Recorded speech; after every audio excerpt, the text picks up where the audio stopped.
Look, it takes €2, more than €2 to pass this place. That's insane. It's not even crowded here.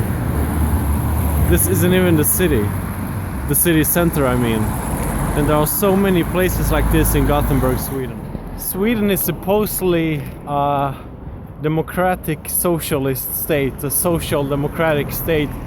Well, let me give you an example of the corruption and ruthlessness of this. In Gothenburg, for example, I just show you the pay tolls.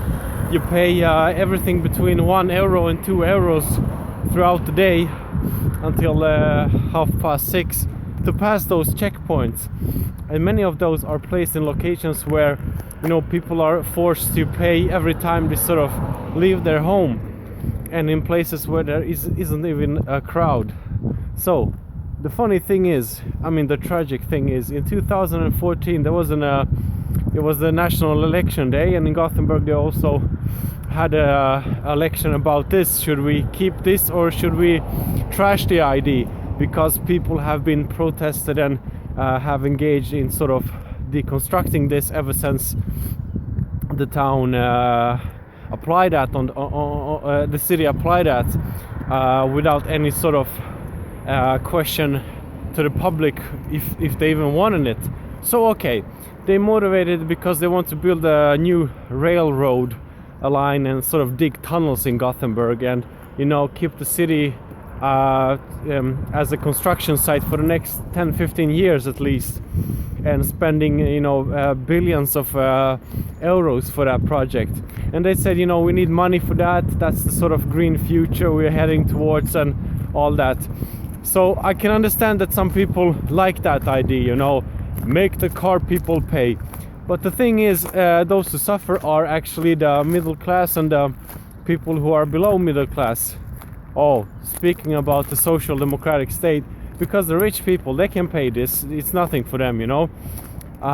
So the ordinary worker gets the hammer on the head. Now, recently, so after that, I mean, in that 2014 election, people said no. Majority said no. It was like a distinct no. What they did instead was to increase the amount of money to pay and continue with that. And recently, you know, you've seen how Sweden is being flooded by men from the third world.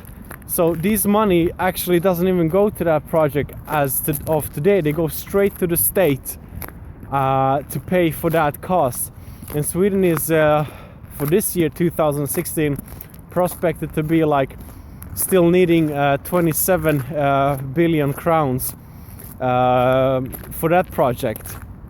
So you see, now the city and their original idea to have that tunnel and that new railroad passing through the, you know, from the, like above Gothenburg through Gothenburg and to the south, they have to borrow money from the state, which means that these people in Gothenburg would actually pay.